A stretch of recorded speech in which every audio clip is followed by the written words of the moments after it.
एकनाथ शिंदे आणि तुमच्यामध्ये दुरावा आहे असं एक वातावरण निर्माण केलं जातं, तुम्ही काय सांगाल? मी याला एवढंच म्हणेन की हा वेड्यांचा बाजार आहे आणि वेड्यांच्या बाजारामध्ये काही माध्यमही वेडी झाली आहेत.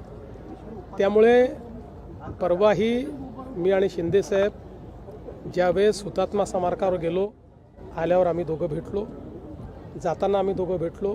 ते कुठे चालले आहेत त्यांनी मला सांगितलं, मी कुठे चाललो आहे मला सांगितलं. आता त्यातले काहीतरी त्या ठिकाणी अँगल क्लिक करायचे आणि मग हे बोललेच नाही म्हणून दाखवायचं.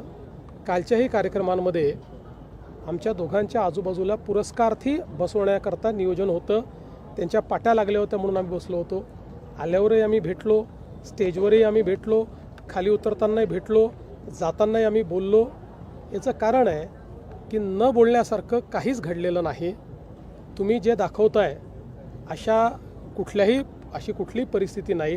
त्यामुळे मी एवढंच सांगतो की जे लोक असं दाखवत आहेत ते तोंडावर पडल्याशिवाय राहणार नाही.